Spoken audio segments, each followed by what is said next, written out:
美国房子卖不动了，是时候进场了吗？还记得抢房大战吗？就是几十个人抢一套房子，开价的时候还要加钱。现在是轮到卖家着急了。曾经的你是爱买不买的，如今变成了给你优惠，你还在犹豫。没错，买方的市场回来了。目前美国房产的市场正在发生什么逆转？库存的暴涨，买家重新拿回了主动权。我们先看一组数据吧。美国7月份的时候，房源的库存同比暴涨24.8%，这不仅是疫情以来的最高点，而且还是连续21个月上涨。其中涨得最猛的3个州是内华达州，暴涨52.9%，位居首位。马里兰紧随其后，增长了48.2%，北卡罗来纳增长40.7%。疫情的期间，热卖一去而不返了。背后都有各自的原因，比如2020年到2022年，因为远程的办公潮，加州的人口流出，短租收益预期上涨，大量的投资客和退休族跑到了内华达，尤其是拉斯维加斯及周边的购买房产。但是2023年到2024年的时候，利率飙升到了7%左右，租金的话开始增幅放缓，甚至出现了回落，投资回报严重的被压缩，部分的投资客选择了抛盘了，库存的激增，再加上疫情期间批准的独栋社区和度假的公寓项目，在2024年到2025年内陆续的交付，现在房子是越堆越多。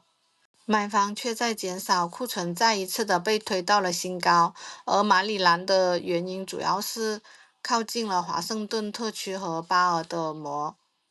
当年受到了远程办公的带动，郊区房价大幅度的上涨，但是很多的雇主都在要求员工返岗回公司上班，这么远距离的通勤也不大适合，所以大量的马里兰的房产是开始挂牌出售。北卡的原因也差不多了，很多的新房项目在2024年到2025年是集中完工，短期内供给远超的需求，包括加州、亚利桑那、科罗拉多和南达科他州等等的库存增幅也涨到了30%至36%之间。库存的上升，市场的平均挂牌的时间延长，成交速度放缓，成交量却一直没有起来，仍处于9个月最低点，这是库存层面的原因。房价涨不动，甚至偷偷下滑。刚才所说的都是成交量，房价变化影响也十分的大。美国最权威、最常用的房价变化衡量指标，它会实时的收集全美20个大都会区的住宅买卖记录，计算出过去一年美国房价指数年增长仅2.3%。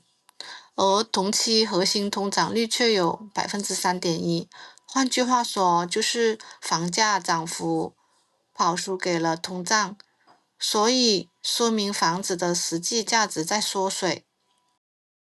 再回头看看1987年到2025年的数据，统计的全美房价年均涨幅在4%到5%。虽然中位数的房价看起来还在涨，6月达到了新高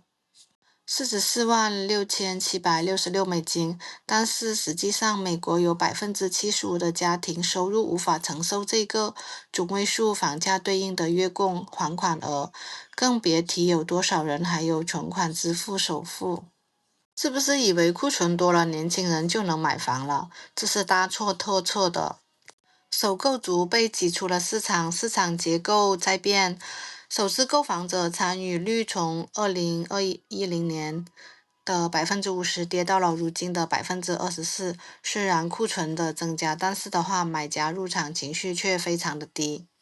除了高房价还有高利率的原因之外，学生贷款的逾期导致了这类人群直接被踢出了购房贷款的资格。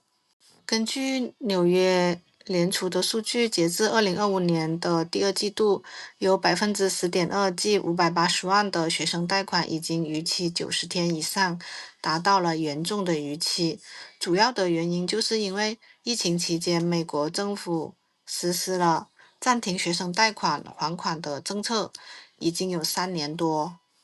借款人无需还款，而且利息暂停的累积。是在2024年的时候，这项政策陆续的结束，联邦贷款恢复了收取学生的贷款，大量的借款人面临着3年没有还款，突然恢复月供，再加上通胀上涨，但是工资并没有明显的增多的这些多重的冲击，有些人已经习惯了没有贷款还款的现金流，一下要重新还款，哪拿得出这么多钱啊？他们原本是24岁到40岁的买房主力军，现在却不得不继续租房子了。想买房的没有资格，有资格的早就买好了，这就成为了市场的结构性的卡壳。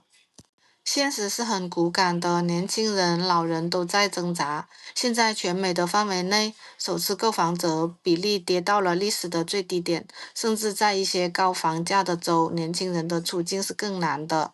就比如麻省吧，中位挂牌价就将近80万美元，35岁以下的人群年收入需要到21万美元才能负担得起。其他州的情况也差不多了。这边的话就是年轻人陷入了困境，高房价还有高利率把他们挡在了购房一族以外，而另外一边老年人的群体的日子同样也不轻松的。尽管多数人是有房子的，但是65岁及以上的家庭当中，有1/3住房的费用负担是严重的。59岁以上的人群更加是被医疗保险还有日常生活的成本压得喘不过气来了。当库存的创高，价格放缓，需求双端承压时，美国的房市正在走向一个买方占优的新周期。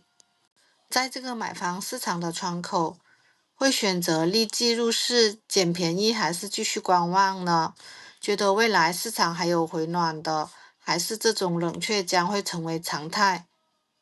持续更新美国地产的最新的资讯，还有投资的策略，让大家在地产上投资少走弯路，建立你的被动收入渠道，和我们一起洞察美国地产，把握下一波机遇，布局美国地产。